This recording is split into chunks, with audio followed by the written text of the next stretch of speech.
Récemment, j'ai partagé sur les réseaux sociaux le mot qui allait être mon mot cette année en 2021. Et ce mot que j'ai choisi, eh bien, c'est légèreté. Légèreté parce que l'année 2020 a été difficile pour plusieurs d'entre nous, pour ne pas dire pour tout le monde. Je pense que pour l'ensemble de l'humanité, c'était difficile. Alors, j'ai besoin de me ressourcer en 2021 et de trouver les choses, de voir les choses de façon plus légère. Et là, je me suis dit, ben, dans la communication, il se passe quoi avec ce mot? Est-ce que si nos communications sont plus légères, eh bien, elles seront moins efficaces? D'après vous, la réponse est non. Au contraire, plus il y a de la légèreté dans nos communications, et je vais vous expliquer pourquoi que je le vois ainsi, plus il y a de la légèreté, plus il y a de la facilité, plus qu'il y a de la cohérence, plus il y a de la bonne compréhension de votre message. Okay. La légèreté, de la façon dont je le vois, eh bien, c'est simplement que votre message n'est pas poussé. Votre message a aucune pression, donc zéro pression.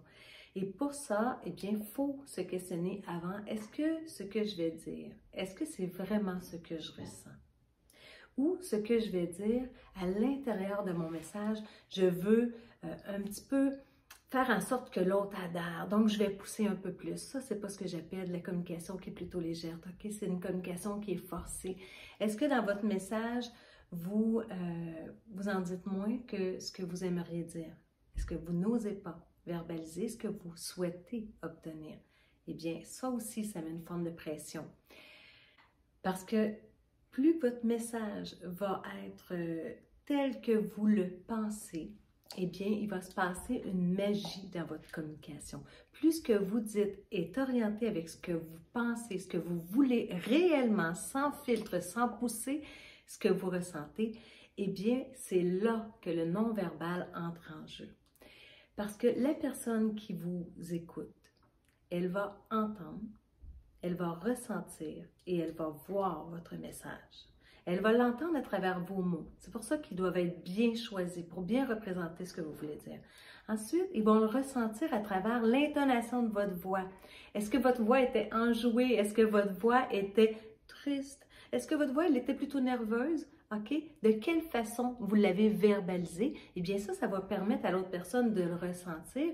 Et ensuite, elle va voir sur votre corps l'enthousiasme. Si votre corps est super pimpé, bon, plein d'énergie, c'est-à-dire, OK, votre corps est vers le haut, ou si votre corps est complètement vers le bas, eh bien là, elle va voir une énergie plutôt soit épuisée, soit enthousiaste, OK?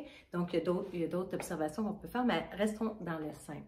Alors, quand vous choisissez les mots qui représentent exactement ce que vous voulez transmettre, avec beaucoup d'honnêteté, d'authenticité, de transparence, de vulnérabilité aussi, eh bien, le reste de la communication, ce qu'on appelle la communication non verbale, elle sera parfaitement en cohérence avec votre message.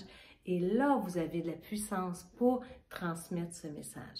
Alors, est-ce que la communication, si on choisit une communication qui n'est pas forcée, qu'une communication qui est plus légère, okay, qui est plus fluide, est-ce qu'on est moins efficace? Eh bien, non. Bien au contraire. On a beaucoup plus de chances de faire passer notre message. Alors, c'était la petite capsule que j'avais envie de partager avec vous en toute simplicité en ce samedi midi. À très bientôt.